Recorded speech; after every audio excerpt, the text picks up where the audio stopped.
Are you looking to build a website or mobile application? Well, I'm Dan Melnick, and I'm the founder of Zeng. And I started this company because I had trouble finding good developers. I partnered with Qasim Masood, and he's in Pakistan. I'm in Austin, Texas, to offer cost-effective software development. We work in U.S. hours, and we're very efficient. We've worked with some of the top companies that you might recognize, like Last Media and AppSumo, and we'd love to help you out as well. So check us out, myzeng.io. Hi, Joe.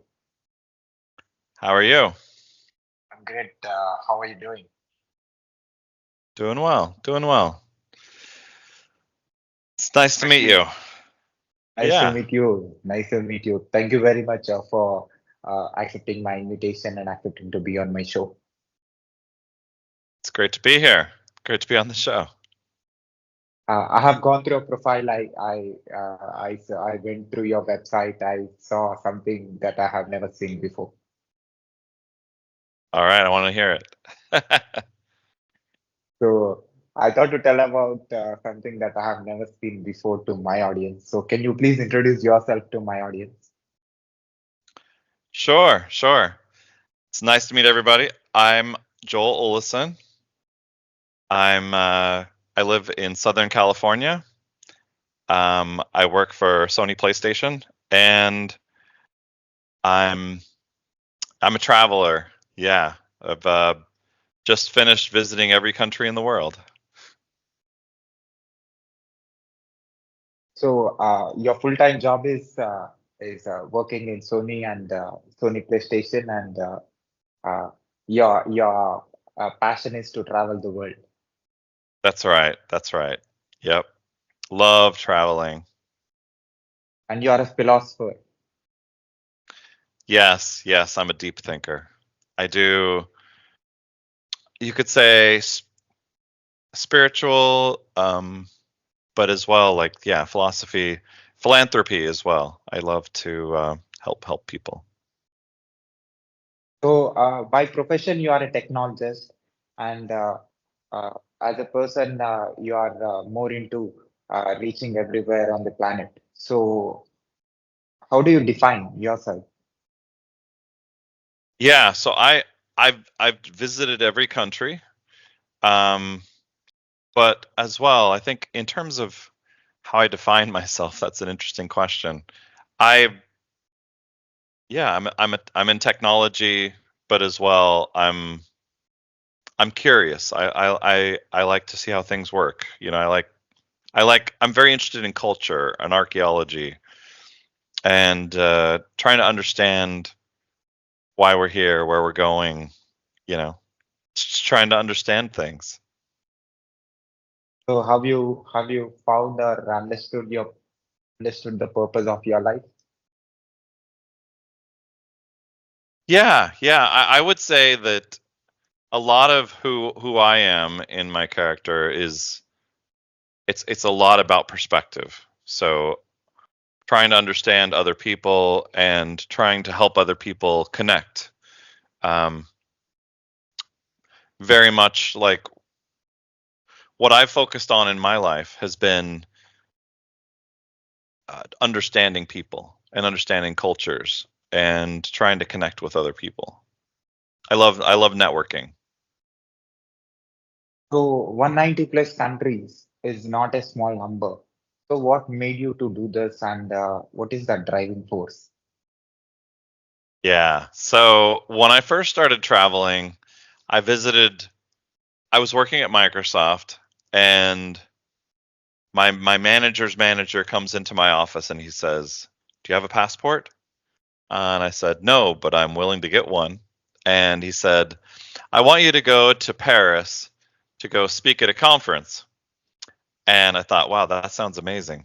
And so I traveled to Paris for work, and I thought, wow, this was so amazing. I need to do more of this. How do I do this for my job? And so I decided I needed to. So anyway, I started learning more and sharing by blogging and speaking at conferences. And I ended up speaking at a conference in Barcelona, which I thought was fantastic, doing more networking. And then I had an opportunity to speak in Japan and New Orleans. And it was at Microsoft, it was just helping capture what are best practices and putting PowerPoint presentations together of what I was learning and helping share the information, building my reputation online through the blogging, but as well what would soon turn into more social media. So whether it was on YouTube, there was a video where I was in Antarctica, laying on the beach, and there was this baby penguin, and our guide said, "Hey, if you the baby penguins are very very friendly, but they get afraid if." And I said, "Well, what makes them not afraid of you?" He says, "Well, the shorter you are. If you just crouch down, they might approach you." So I decided, well, if you crouch down, maybe if I just lay down, then they'll approach me. And all the baby penguins in the area were just crowding around me, just kind of checking me out. And one starts pecking my face, and he starts poking me in the eye. And I'm recording it as he's like poking me in the eye, and then he jumps on my face, and there's another one who jumps on my belly, and he stands up, and he's kind of screaming, with his, in the anyway, they're so cute, the baby penguins. And so the baby penguin video on YouTube, it goes viral, and NBC and Discovery, National Geographic, they all want the video, and they're reaching out to me. It was fantastic. And then the same thing happens a few years later when I was trekking gorillas. There's this really big gorilla who kind of emerges from the forest, and we're in this little boat, and our guide threw some fruit at the gorilla, and he's like just all buffed out, and it was pretty awesome. He's like, anyway, so it was like a really cool video, and went crazy on TikTok and YouTube. Yeah, it was awesome. I saw your penguin video and I saw your complete YouTube channel and your videos. I saw Yeah. you visiting different places with different people and taking pictures and videos. Yeah. I think that's we live in such an amazing world where just seeing the animals, and a lot of people that they're very interested in being able to see the animals that you can't see very often. And so and TikTok and YouTube makes it very accessible to be able to see the animals. It's so amazing, incredible experiences. Very few people on this planet, get the opportunity to travel all over the planet. So how do you feel and how is that experience revolving the planet? I would love to share this experience with many others, and I think that's what I've been trying to do, is capture those moments in video and be able to share with people, whether I'm taking photos or videos, Facebook, YouTube, TikTok, these things, being able to just share them with my friends and followers on social media. But I would love if everyone could experience these things. You saw the social world, you saw the diversity, and you saw different cultures. So, as a human, seeing humanity and also, seeing other species, capturing them, experiencing them, understanding them, how do you feel? And I saw you wrote a lot of blog posts in your website. It's an incredible experience, and I think that what we learn is that the world isn't as dangerous as it would be perceived. There's so many people on the planet, and we're taught to, this country is dangerous, that other country is dangerous, but or this is a place that you should go see. It very much, the media tries to tell you where to go and what's okay to be and what's not okay. But ultimately, there's some really, really amazing countries in this world. In fact, every country is very interesting to see.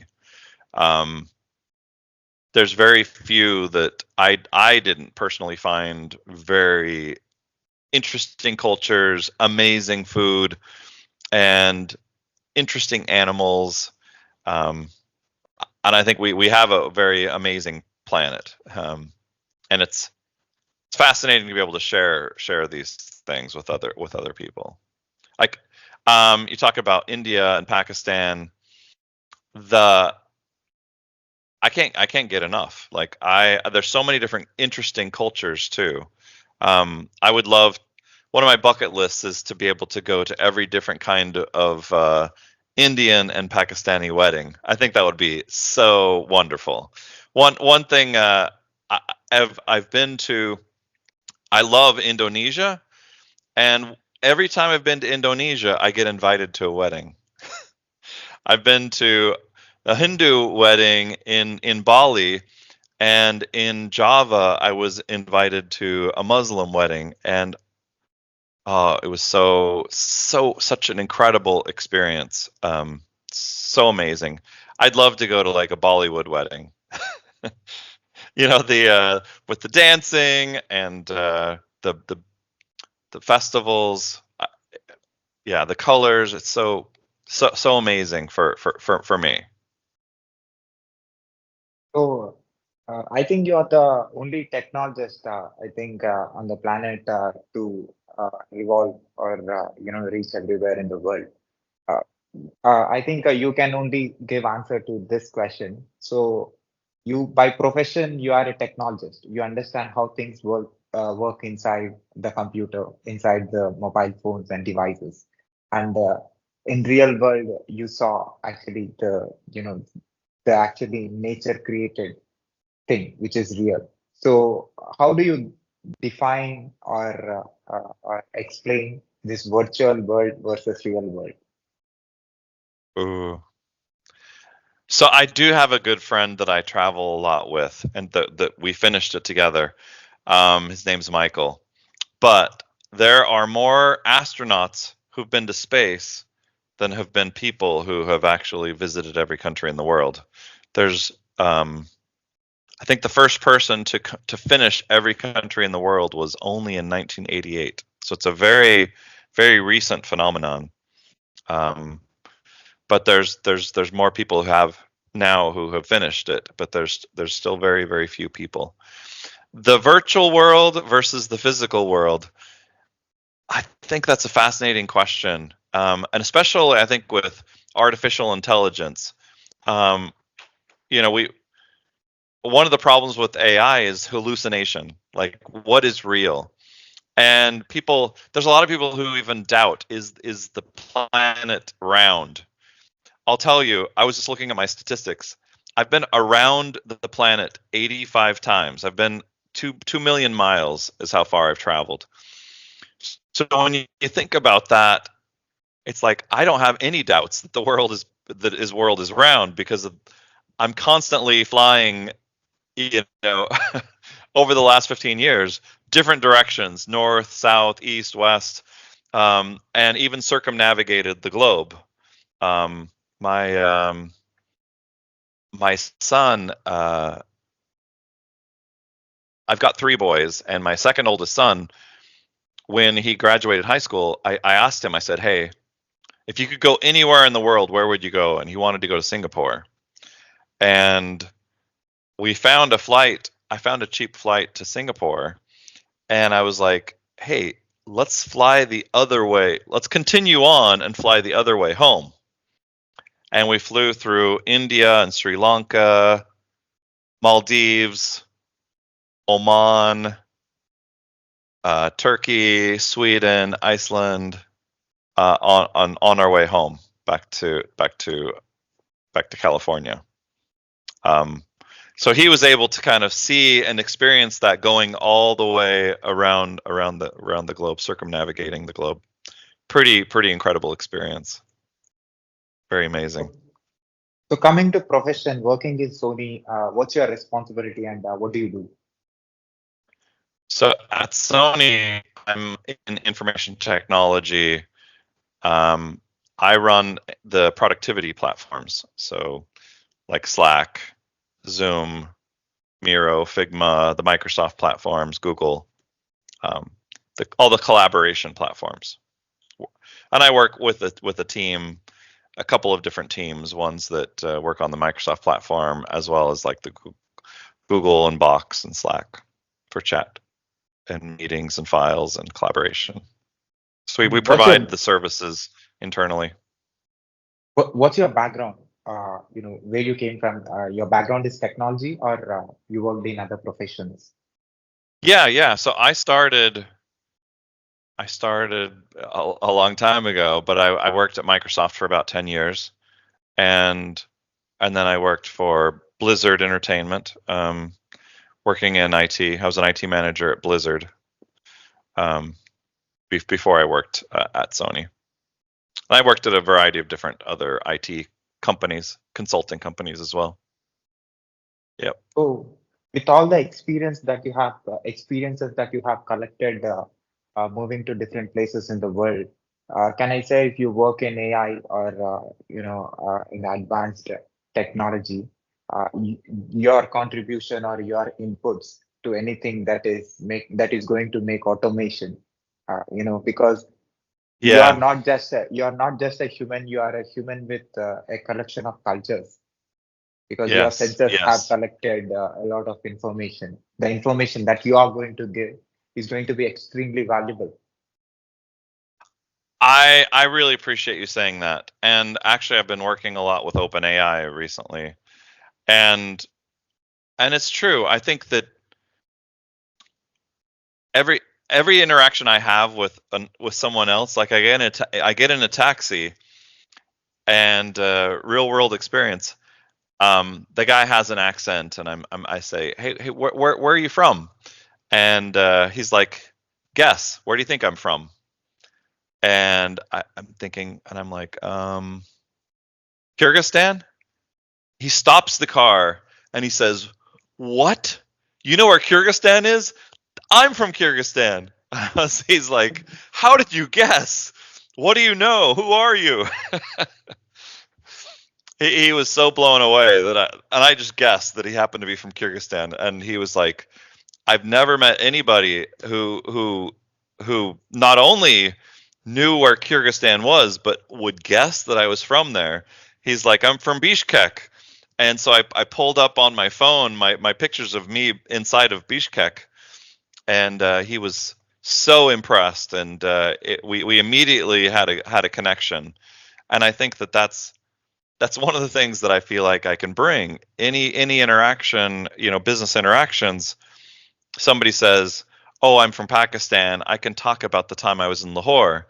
Or somebody's from India, I could say, "Oh, are you from the east or from the west?" I've been to Rajasthan, I've been to Chennai or Pune or Agra or Varanasi, Delhi, and being able to share those experiences and to kind of connect with somebody on a personal level, it's very valuable. And as a traveler, I love being able to find out where people are from and understand their favorite foods and taste the cuisines and connect with people over food and culture, and be able to talk with them about, we talk about spirituality and religion.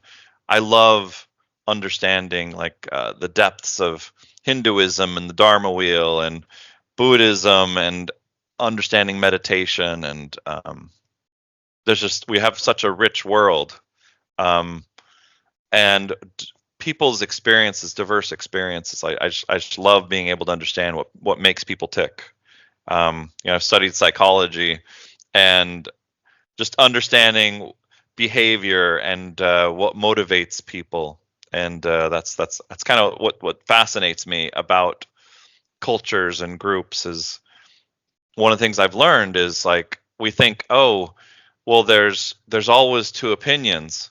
Well, no, there's not two opinions. There's 197 or 193 plus perspectives on things. There's not just two different ways of looking at something. There's many ways of looking at things, and understanding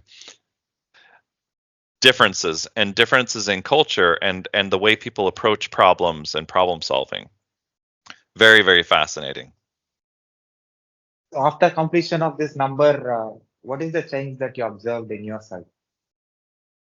For me, it's about perspective and in trying to be patient with people and understanding, but also in really being able to understand that people are different. You know, there's I think when there's a disaster somewhere in the world, it affects me personally. Like something happens in another part of the world. There's a uh, cyclone or something in Japan or Myanmar. Flooding in Central America, something like that. I think about the friends I have there. I think about the people, and where before, if you've never really left your little area, it's like, oh, that's on the other side of the planet. Who cares? For me, it's very personal, even when it's you know somewhere far away. For me, we live on a very small planet, and everything's very local because it's like it's a small world that we live in. Which countries you like and why? I love so many places in this planet. It's so hard to pick. But I was telling my wife about how much I love Bali, how much I love Indonesia, the Komodo dragons, the orangutans, um, and the just the karma. The people are just so kind there, and she's like, you need to take me, you need to take me. So I'm actually going to Indonesia in a couple of months. Uh, but yeah, I think that I do love Asia in a very significant way. I'm actually going to Bali, planning a trip, a motorcycle trip in Vietnam in later this year as well. But I'm doing this summer. We're planning a trip to New Zealand, Australia, Indonesia, and um, but yeah, over Christmas break we went out to Galapagos to go see the turtles and the Galapagos penguins, and um, yeah, I know this all sounds wonderful, but we do have a very wonderful world that we live on. It's amazing. Do you feel proud to be the human who revolved, the planet? When NASA or the SpaceX, the space companies, doing the research outside the planet, saying that we are not alone in this universe, and universe is very big, and only if the world picks very few people, you will be one of those that this guy has, went everywhere in the, every place in the world. I think that would be wonderful. I do kind of feel like I'm an ambassador of the planet, having seen so many different cultures. It absolutely adds to the perspective, and I would like to think that I could be a good ambassador to the planet. So, what do you know as a person who physically went to every place that people who didn't went? I do think that there's some quotes that have been said about if you've if you've only been to one place, you've only read one page in a book. And so by having been able to travel to every country, I feel like I've been able to read many pages in the book of life, or in the book of our world. I still feel like there are many cultures and many peoples that I still need to meet and still to understand. But I do think that there's a richness to travel and experience and perspective and understanding different cultures. And I do think that the internet and social media, they make the world smaller, but as well, one of the things that travel can do is defeat some of the bigotry. When you've seen where other people live and meet other cultures, you can understand where they're coming from. It's like walking in someone else's shoes. When you see their world and what they're dealing with, it provides more empathy. So I do think that travel can actually bring much more empathy to our world. And I do So, encourage people to travel. we as a human being have a consciousness, a physical body connecting with thoughts which have no physical form. And you are the person who physically went to every place and collected the energy of every place and talking with different people, smelling and eating that kind of a food, and with all your senses, grabbing uh, all kind of experiences in the maximum part of the planet. So, how do you feel when you are, being alone?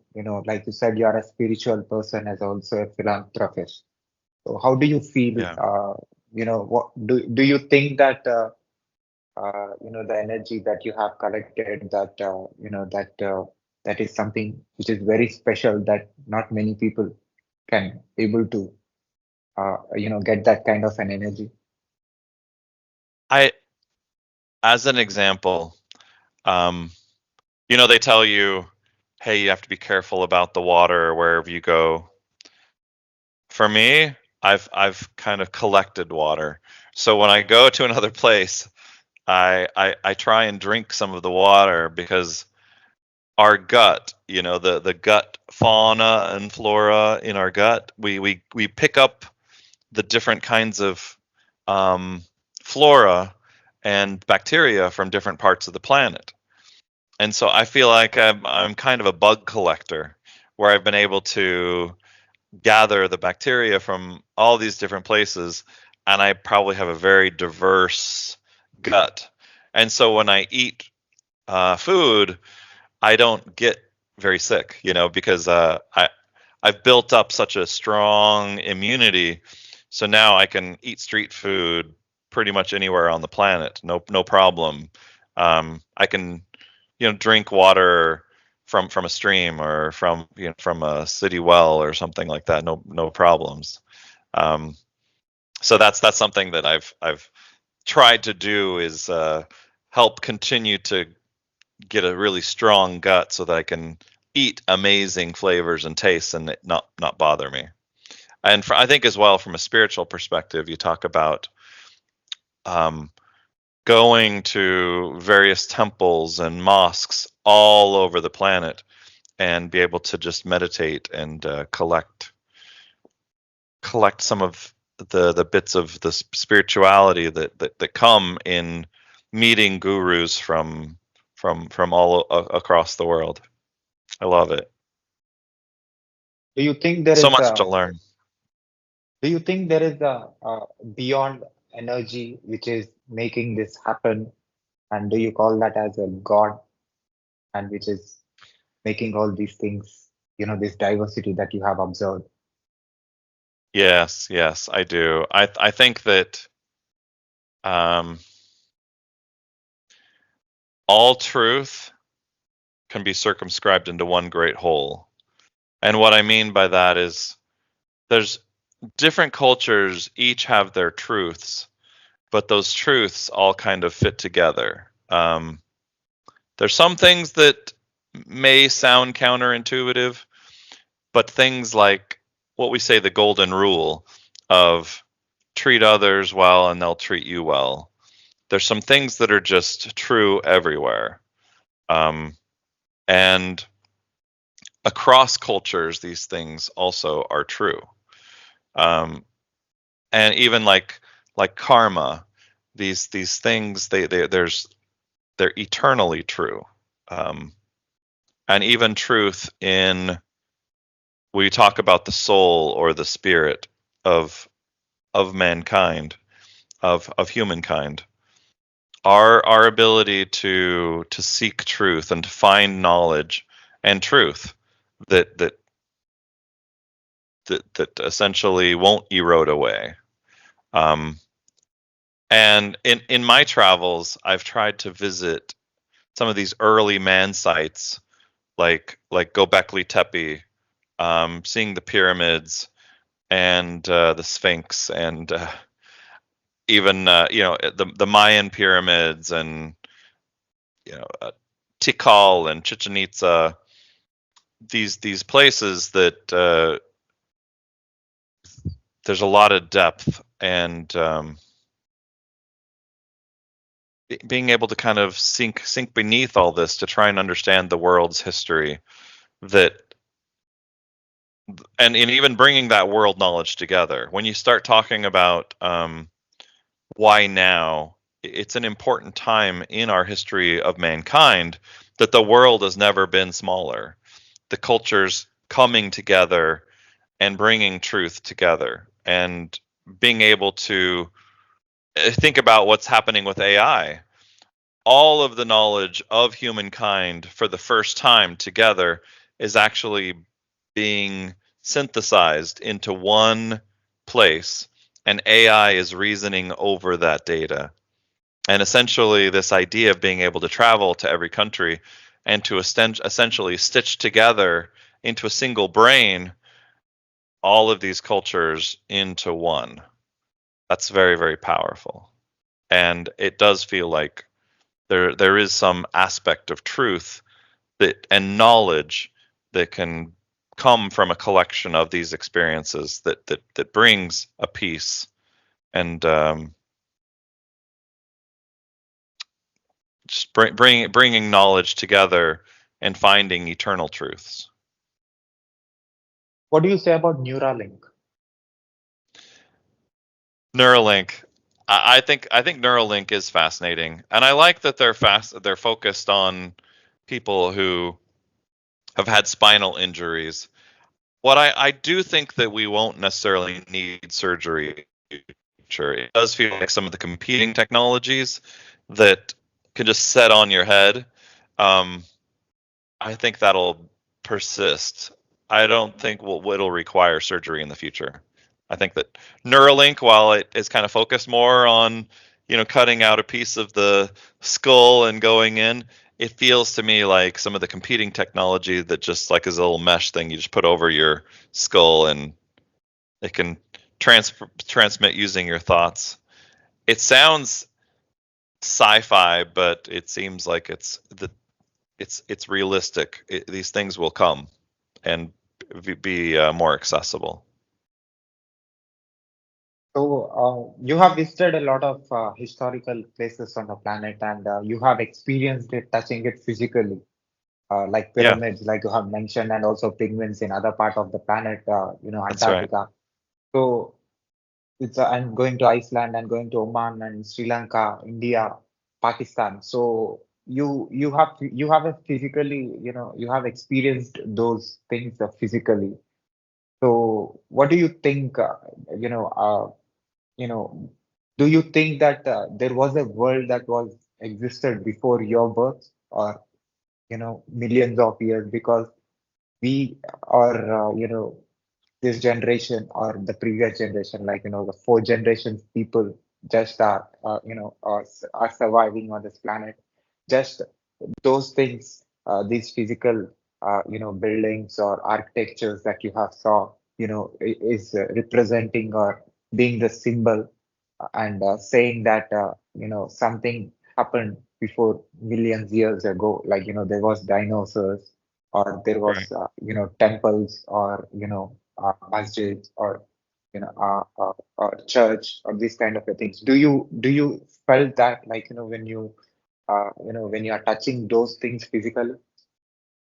Yeah. So when I was in Göbekli Tepe, as an example, one of the oldest temples on the planet, there's drawings of animals that are extinct now, and they even talk about how the fact that these temples were built before there were even domesticated animals.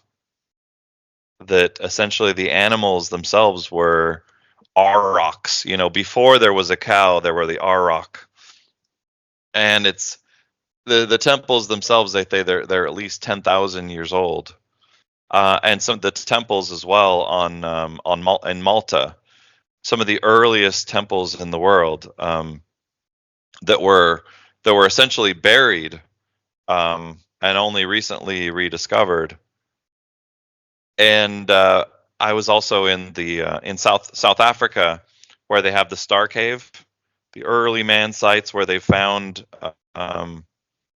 early man, like the Denisovan, or in Gibraltar, where they have Neanderthal caves. So I've been to these places and seen the pictographs, and so it does give me evidence that we haven't just been on the planet for 6,000 years or 7,000 years, much older. There's absolutely evidence, and I've been in Utah where they have the dinosaurs, and yeah, absolutely. The planet is very old. They say the planet's something like 2 billion years old. So when you talk about, I've seen the trilobites as well, like the very early creatures from hundreds of millions, even billions of years ago. It absolutely feels very real to me that humankind has been on this planet for hundreds of thousands, maybe even million plus years ago. I think there's that question that kind of comes up of, well, when did civilization begin, and what started civilization? And in my experience, that's where I have kind of felt like there's the animals, but when did the animals kind of turn to where, I've spent a lot of time with gorillas and with monkeys, and we are not like the monkeys. We're not like, when you spend enough time with the gorillas, even, it's like, wow, you start to feel like these are not like other animals. There's something special about them. They seem much more intelligent and much more, even the chimps. You spend time with chimps and you start to see human kind of experiences. But still, I'm going to say that we're different from them. There's absolutely intelligence that we have, and that spark that essentially made us much more intelligent and allowed us to have more emotion and more thought and empathy and sympathy and being able to interact with each other.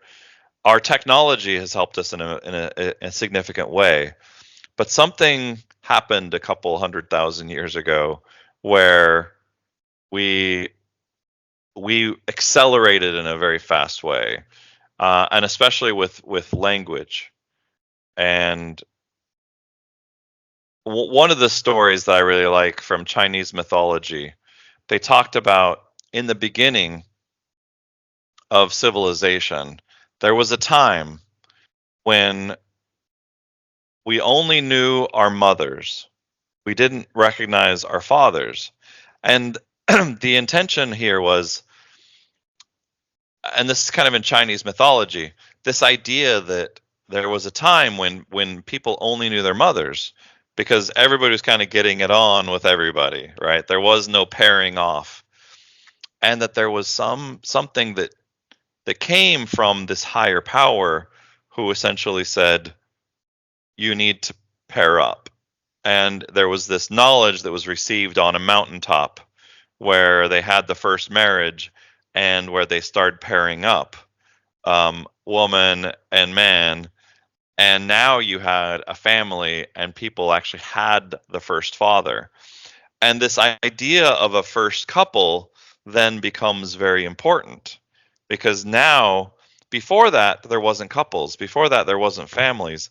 Now you start having a father and a mother and the children, and you start having a society made up of these couples. So that idea of a divine couple is a very important idea, and that skills like fishing and language and farming and all these things that start evolving around a society, that these are the kind of the seeds of knowledge that are very important to preserve, and that start setting us apart from the other animals. That now we are a distinct society, and civilization begins beyond hunter-gatherer, but something more of civilization.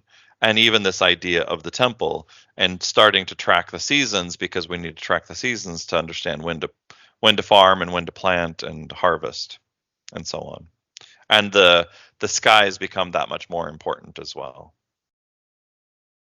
You have went millions of years ago, with the information or the visuals or the or the physical things by touching them, experiencing them or listening to someone who knows about it. Yeah. And also you went long, a long time back. And also now being a technologist, you're going long time forward, you know, AI, artificial intelligence or Yeah. advanced technology. So watching these kind of cultures, understanding the diversity, eating different kinds of foods, experiencing different kinds of climatic conditions, and experiencing different species, all these kind of a things, from that point where you went very far and to the long point that is going to be. So if if an alien is asking you as a if you are called as a representative of this planet, and where do you start and where do you end? Oh wow. That's a great question. And I think that we're at the beginning of AI and this artificial general intelligence. All of humanity's knowledge is being collected, so that it can be reasoned over. As an example, we just found out that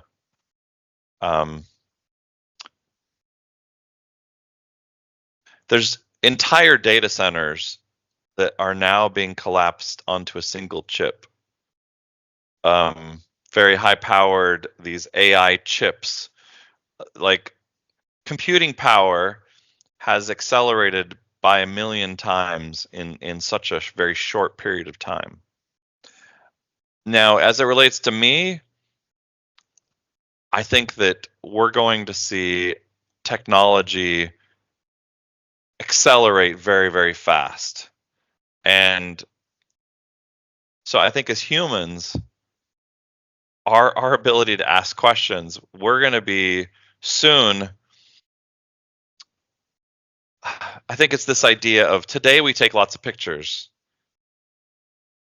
In a year from now, even just a few years from now, there's going to be more that's going to be computer generated than will be made by humans.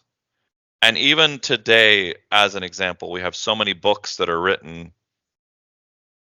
based on people's experiences and kind of human written books.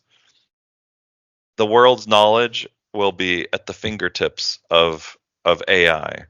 So much of what is happening in knowledge is going to be more virtually accessible. Like, it's whatever you can dream up, you'll be able to have. It's quite inconceivable what is just beyond, with AI, in terms of generating video and generating audio and leveraging the world's knowledge, to be able to create. It's very, very, very powerful. And what is the difference that you observed in other species and humans? I think there's a lot to learn from our primitive ancestors. Like, there's tribal people on the planet today that if we could actually understand how they're living and what is important to them, it still is important. And I think that our ability to connect with that, because we're gonna lose sight in society. There's going to be a lot of kind of eroding of what's important, and it's important for us to kind of hold on to why are we here, what are we doing, and a lot of like today there's kind of the 9 to 5 job, we work all day. To what? Why are we working? What is our goal? And what is important in life? And I think it's important for us to build a solid foundation of values and of dreams. It's important to have dreams. It's important to have goals and to essentially establish for yourself what is it that you desire in life, and to not allow ourselves to be eroded. It's important to be able to kind of have a solid foundation of who you are, where you come from, where you're going, and hold on to that heritage and hold on to values that are important in understanding who you are. So when I know that I'm going to interview you and I'm going to ask you question regarding your experience after seeing the experiences that you had, uh, I one thing that came into my mind is called the movie called Lucy, where the woman gets highest level of intelligence and highest level of knowledge, collecting all kind of things, and eventually at last she becomes an energy, invisible. I thought I'm going to interview an energy which is invisible, because you have I been love that. everywhere. You are energy. If you are called as an energy, you have been to every energy that is created naturally by the universe. That's amazing. I love that description. And I do think that there is some power to what you're saying, and that's it does come across as very powerful. The being able to collect knowledge, and I think that AI is doing just that. Trying to bring together knowledge and the power that comes with that, and I appreciate that you're kind of putting a lot on my shoulders of collecting these experiences across many cultures and bringing that together as being powerful. I think that's very respectful. When you're I going love to it. space, I think that's next, right? I got to go to space. I would love to. I think that I would like to think that it becomes more accessible. I know they have space tourism, like with Virgin Galactic, or even the Blue Origin with Amazon. I think my goal is not just to go up and look back at the planet. I think I would love to visit the moon or visit Mars, but right now those are so expensive and not very achievable for me. But if I was invited, I would love to go. I would absolutely love to go.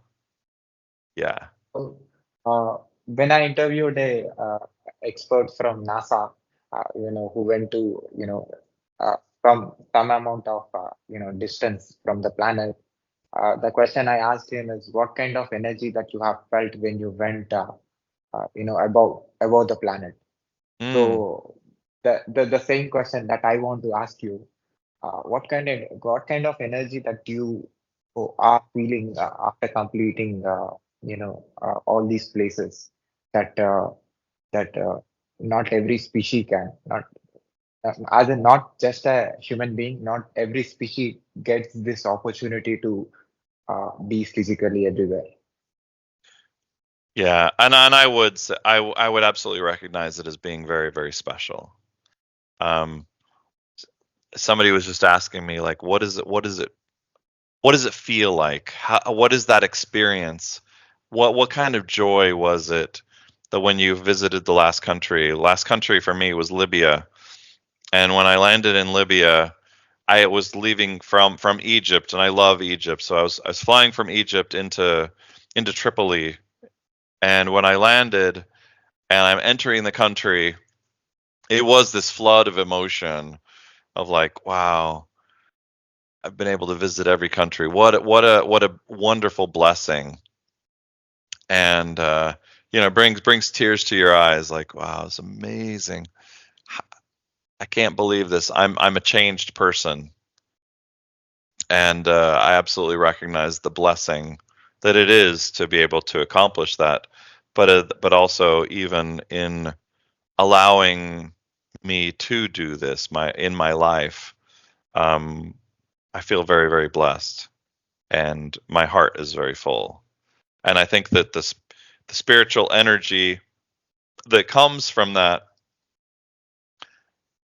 I feel like it's my responsibility to write a book. It's my responsibility to pass on that knowledge, and that's something that is driving me in a very important way. I've collected over a terabyte of photos, so many visuals of everything that I've seen, everything that I've been able to do, the videos, the photos. I highly encourage you to check out the YouTube videos, the TikToks, trying to capture those moments. But as well, like, I want to be able to share the photos of the animals, who very much some of the greatest creatures on the planet. Being able to spend time with a pangolin, crawling on my arm, or the penguins on my face, and being able to see the baby gorillas. And there was a silverback gorilla that charged me at one point, and it's just exhilarating, absolutely. So, how is the experience, being in Antarctica, where there is no species or no human is living except the scientists or the professionals who are working and are trying to understand how this is formed? So Antarctica is absolutely a very, very special place. Even the air, it's so pure, because so much of the rest of our planet, it feels recycled. In Antarctica, it feels pure. Pure air, like it's very like crystal. Even some of the ice you'll see is very blue, because it's like been compressed over time, and it's just powerful, and it like pops in your mouth when you eat this very, very old compressed million year old ice or something like that. It's just very special. But being in a place like that where there really aren't, no one is like living there long term. Everything is temporary. So the structures are trailers. It's like they can just be taken away. It's very special, and it's a special place. Like in Antarctica, I visited a Chilean base, the Russian base, the Argentinian base, the Chinese base, the American base. Every one of these, it's like there's no borders.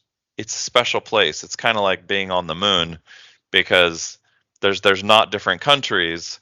Antarctica is just like this place, and you just have like, between the Chilean base, the Russian base, and the Chinese base, it's just roads. There's no borders, and that's very special. And watching this, observing this, and absorbing this, what uh, what do you think? What kind of mistakes that humans are doing? I think that we're very myopic.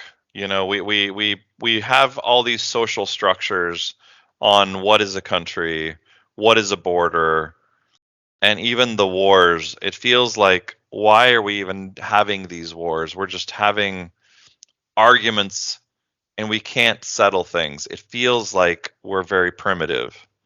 It's like when I was in Papua New Guinea, I saw one tribe versus another tribe, and the arguments that they would have, and they would settle their arguments by giving pigs to the other tribe, and it's like, why are these primitive tribal disputes?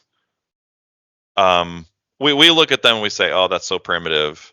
They're bows and arrows, and they have a dispute, and then one tribe has to give the other tribe more pigs to end the battle. But in modern society, there's these battles that just go on and on and on, and no one is ever happy. And it seems like there's no peace. It's just like, and especially, you talk about Ukraine and Russia, it's like these people should be brothers or cousins, at least, that there should be some way of settling these things.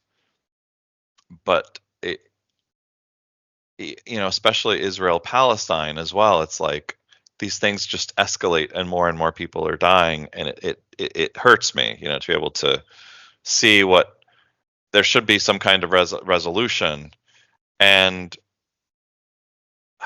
there's many people on both sides that want there to be resolution, but the politicians can't find ways to peace. Neither of them really seem to be finding ways that there can be lasting peace. And that's so important in our society, in our world, is truly seeking lasting peace for the good of humanity, for the good of humankind. Oh, did any media or public media, it can be from anywhere in the world, have published the achievements that you have done? I haven't really pushed it much yet. My plan is to write the book and then kind of do a book tour. But in terms of my travels, I've pushed it on my social media, but I haven't really written many stories or worked with the media yet on the story of it. So you have seen information in the form of the physical form, uh, being physically in those places. Yeah. Now the information become virtual, and this information is going to be shared or given or is going to be experienced by the next generations. That every word that you're speaking or every experience that you're sharing. So how do you you know do you think the kind of experiences or the kind of energy that you're feeling, you can able to put in the form of words and present it in the form of book? Absolutely. That's my intention. Is I want people to feel what I felt. I want those experiences to be captured so that other people can be inspired. It's my wish and my dream to be able to inspire not just travel, but helping people to achieve more, to dream big, and have more dreams, and have more energy for their passions. And I want to be able to kind of help pass that on to this next generation. Absolutely. What was your motivation to to have this curiosity to to get ready and step into other place? For me, it started with, I talked about that first trip to Paris, but as I was there, I realized there's so much for me to learn and to experience, and in it, I felt like it was worth it.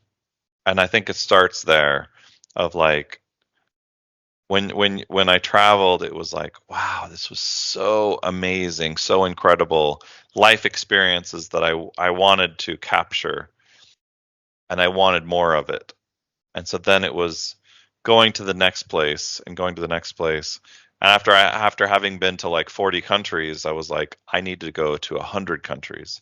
And after I went to 100, it was like, well, what if I went to every country before I die? And then as I got closer, I was thinking, what if I could go to every country before I turn 50? And so that became the new goal and the new passion of, if I'm on this pace of going to every country, I can go to 10 countries every year and I can achieve this goal before I turn 50. Because I was thinking, I don't want to have to wait until I'm really old to experience this. I would love to be able to have this in my work life so that I can have these experiences to share with other people and to be able to apply it in my own work. So what do you say to people who are enjoying and who are enjoying life and experiencing and being happy with seeing unreal things, being in virtual world as a representative of humanity who who have been physically to every place. So do you think they are experiencing unreal things and missing actually the real things that has been created by the nature and the the invisible force called God? I I appreciate that our world is getting smaller and that somebody from India can be having a real conversation with someone in America, whether it's a phone call or a video call, um, uh, even a VR experience where it feels like you're both in the same room. I acknowledge that and recognize it. And even though we would say it's not real, it's becoming more and more real, so that it feels real. I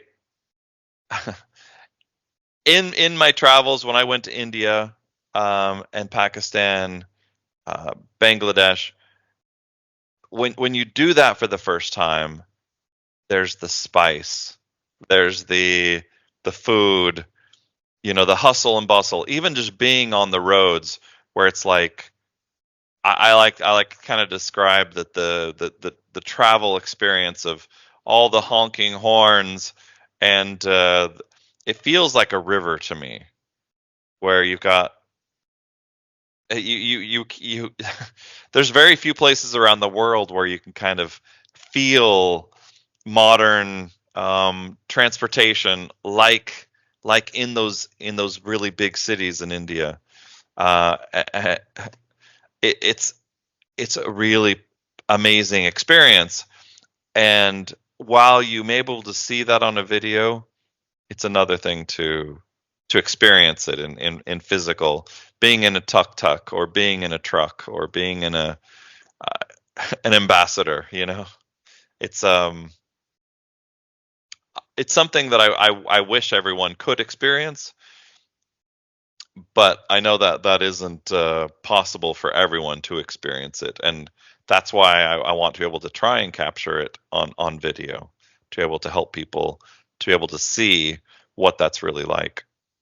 Our world is getting smaller, and as a result, I hope that it brings empathy and that it brings some aspect of that energy.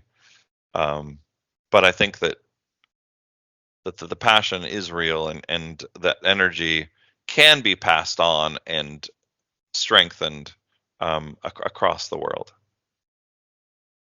Do you think you have the capacity to express or to have that kind of an expression uh, to explain the experiences from China or the Russia to Antarctica and Canada to Australia and 360 degrees of this blue planet? I would like to think so, and I hope so. You'll have to let me know when I finish the book, and hope that you read this and can feel what I felt. Obviously, I think there's some aspect of you got to do it to really feel it, but I hope that some of it can be captured. So how much time you will take to express your experiences? Mm. Give me 6 months probably. So I would all the like things. I would love to capture it. Yeah. So it can be, from climatic conditions to food or people or cultures or the touchable things, the physical and the invisible, all kind of things, the historical things that. I think that my thoughts are the first book that I do. The first questions people ask me is about the dangerous places. So what I was thinking is the first book I should write is of helping people understand that it's a small world and that all these danger that the world is much more accessible. Like in the US, there's like 17 countries that they say do not travel. So my first plan was to kind of write a book about the do not travel places and talk about my experiences there on the places that are very difficult to get a visa. And then I want to write a book about the animals that's very much a photo book about all the animals and tribes and pyramids and cultures. I probably don't have enough good photos for food, but I very much love Yemeni food, Armenia food, um, Azerbaijani food. Like there's some countries that we just have not captured the food, and I wish that we could find ways of being able to have the world's foods all over the world. Unfortunately, it seems like there's certain countries where the food has been distilled and transports well, like pizza and spaghetti, as an example. But hamburgers and hot dogs. But it's very even Indian food. It feels like it's just the wedding food that we get, not the street food we get. And I think that that's what's kind of missing now is how can we not lose all of the flavor. And I think that's the challenge is when we talk about this world getting smaller, there's a compromise with every move of what gets lost. And so I think it's important that we think about that of what are we losing in our dissemination of information. How do we make sure that we're capturing the most important things? Why I'm asking because uh, you have mentioned being experiencing different energies and different people and different kinds of food, everything. You got your metabolism or your physical body, become in such a way that you can be adaptable to anything. Yeah. Uh, right. So if you are explaining something that will be useful for doctors, also, the environmental scientists, also, the people, the social engineering, people who are working on social engineering, or, the politicians, and Right. also the global experts, and also people who have not been to, even for a single country.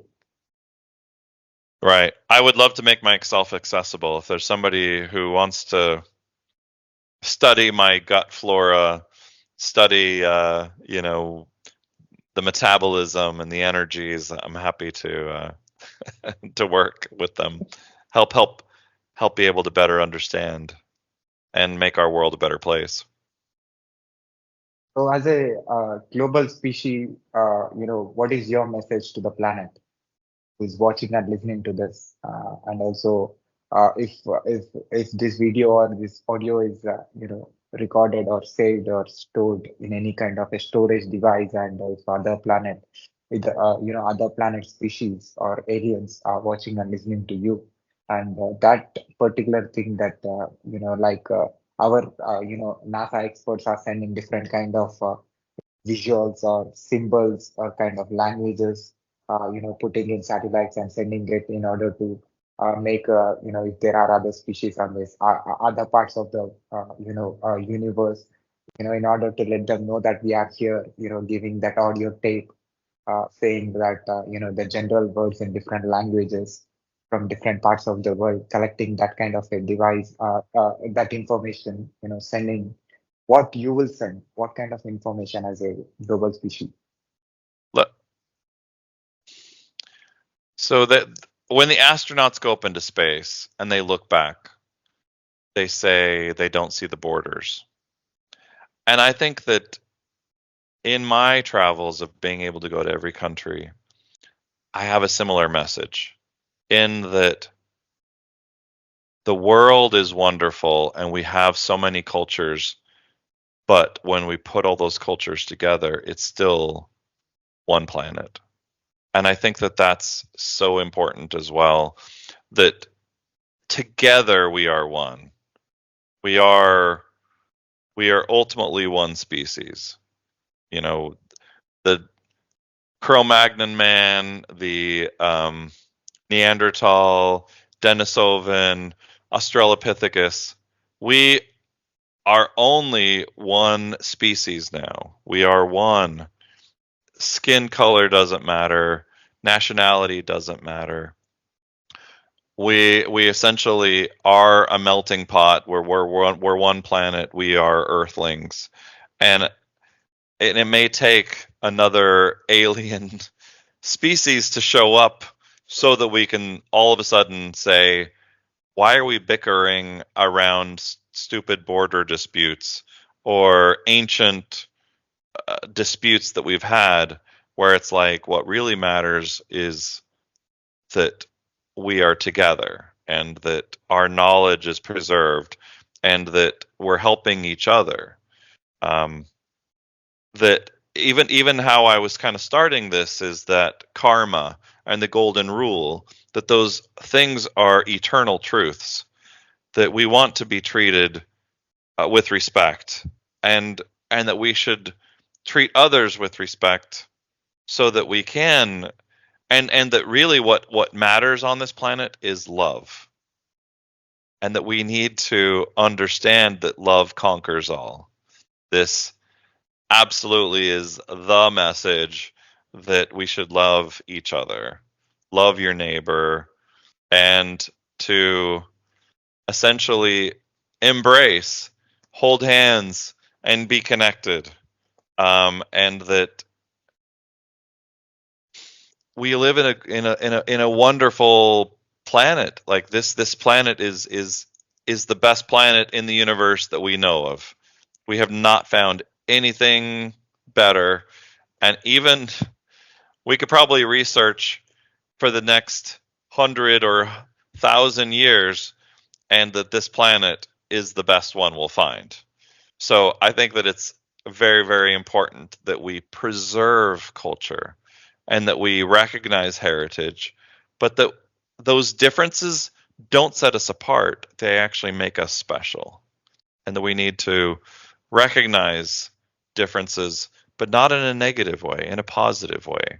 We can celebrate differences and celebrate culture and understand that it's the spice of life, that we can celebrate these differences and help each other with this combined and understood knowledge, that we bring differences, but we can celebrate that heritage.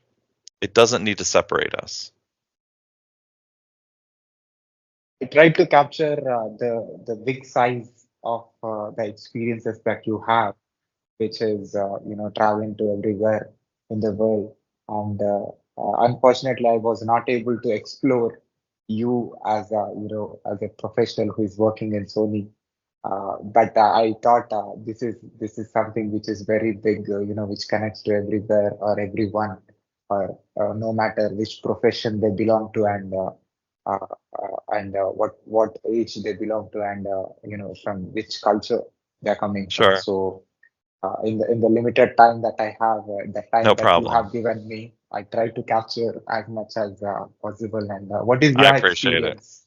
What is your experience about this conversation?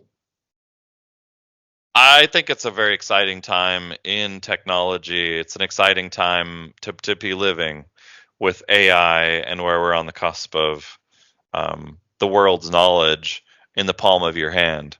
Um, to be able to have virtual assistants who essentially have the world's knowledge just right there. Um, we talk about what the internet did to kind of connect humanity, and I think that AI is very, very transformative technology where it absolutely will help take villages in remote parts of the world and absolutely transform them. And I think it's important that we recognize what's possible and to use these tools to be able to improve humanity and not make it worse. I know that there's some jobs that are going to be at risk, and I think it's important that we instead use the technology to actually improve the planet. And I think that's actually really important. And what do you say about my question? And I think with your question about why don't you rephrase your question for me? Like, what is your experience traveling to every place on this planet? What is my experience? I think I probably, putting it in a nutshell, I think that my experience has been wonderful and in appreciating and learning about the cultures of the world and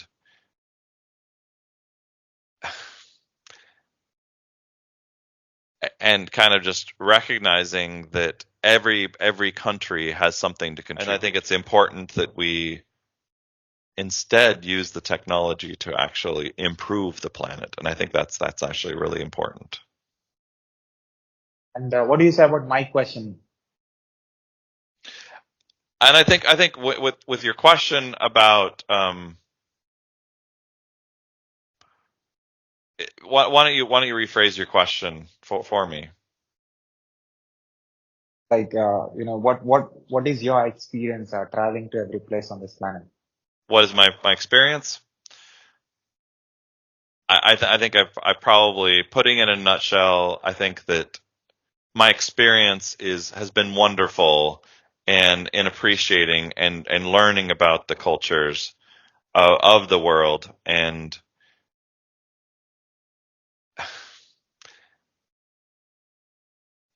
kind of just recognizing that every country has something to contribute and it's absolutely improved my perspective, my own personal perspective. Every time I meet someone, it is kind of like that idea of like you meet different people, and as a result, you're smarter and improved as a result.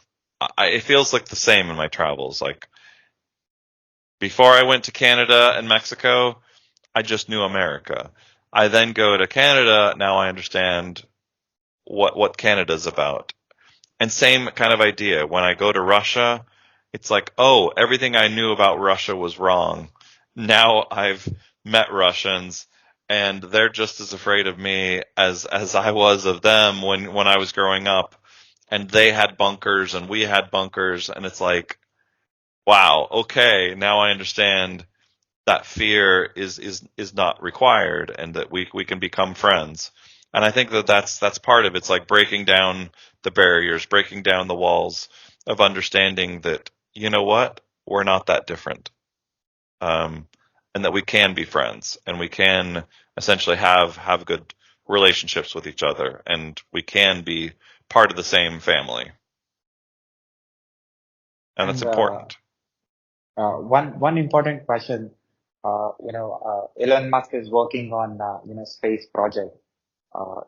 Trying making humans to travel to the Mars, and is consistently working on it. And whatever it can be, Neuralink or Hyperloop or every his project, is settling, telling how that is going to be helpful and how that is going to be make things easier. So as a person who traveled 360 degrees of this globe, uh, so what do you say? When he comes to AI, he says AI is far more dangerous than nukes. He said.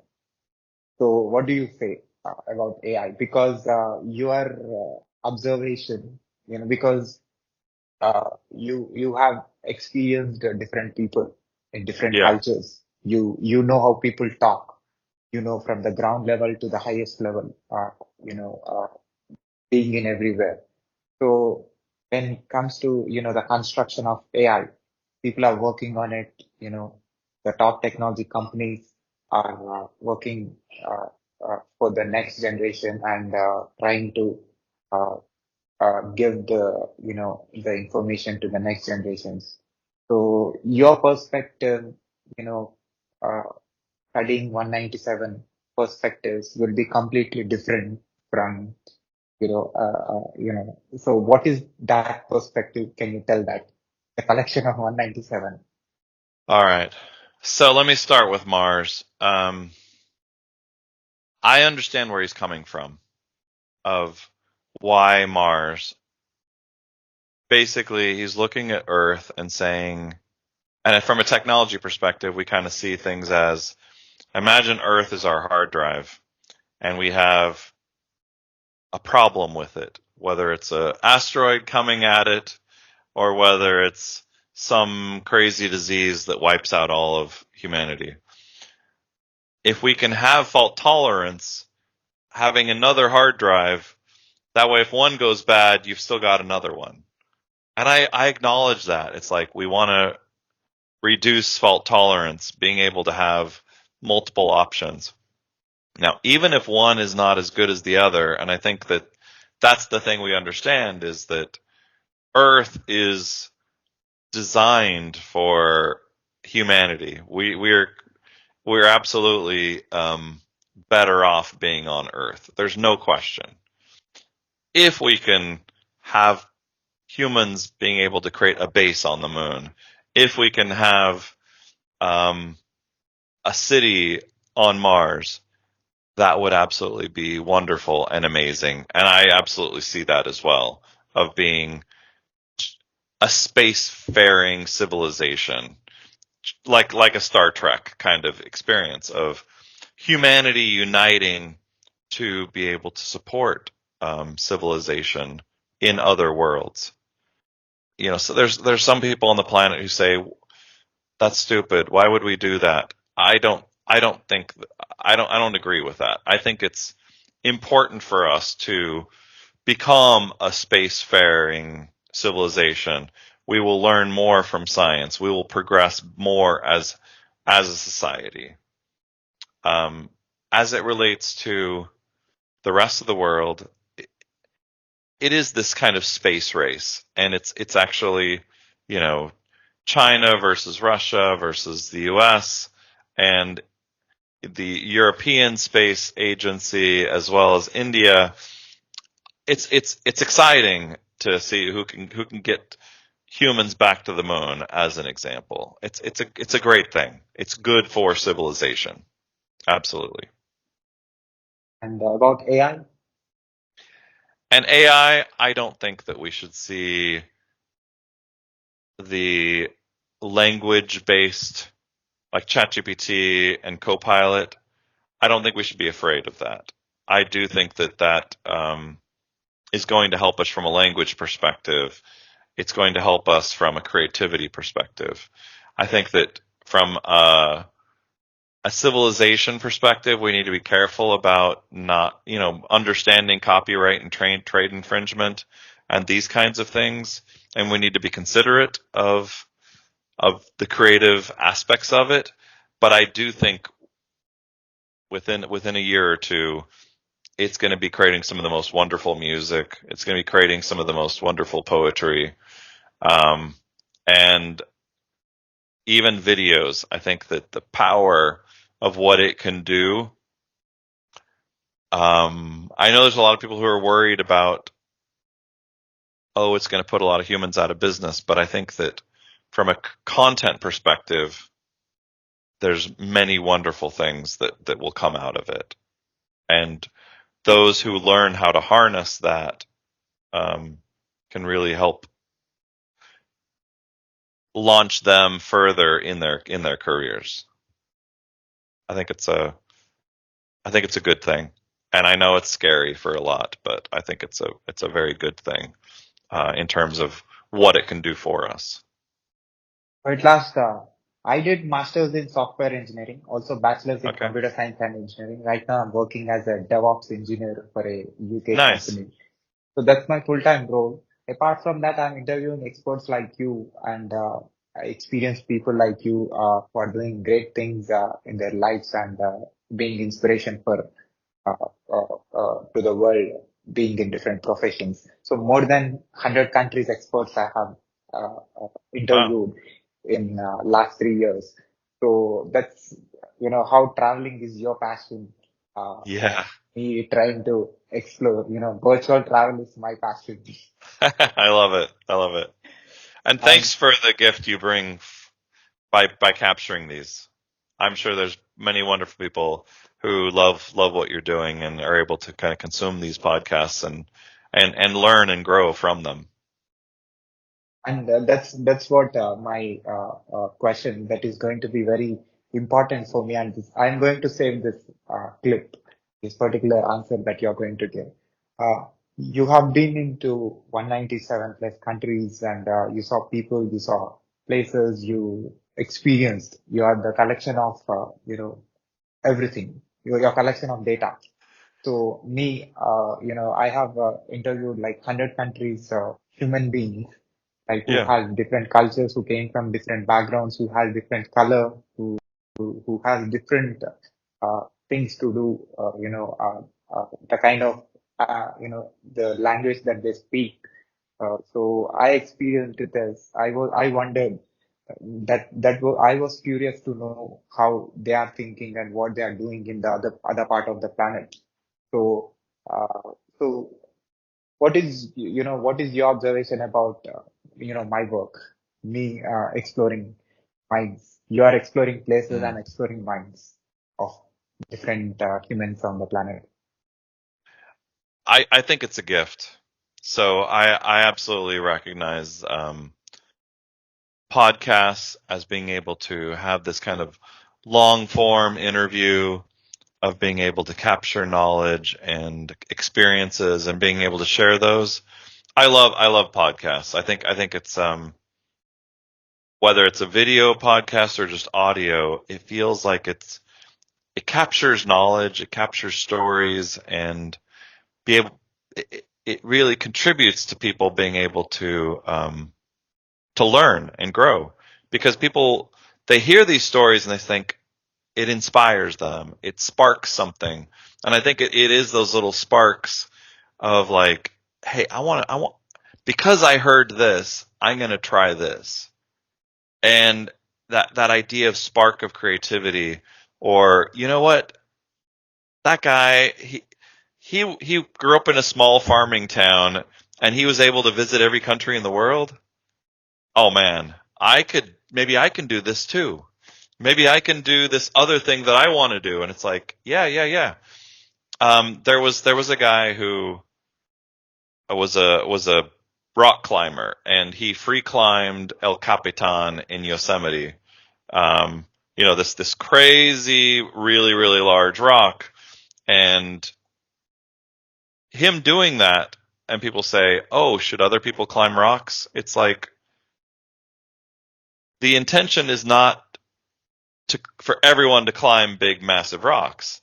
And just like me, in me telling my story about visiting every country or being a technologist at Sony and PlayStation, it's I did this.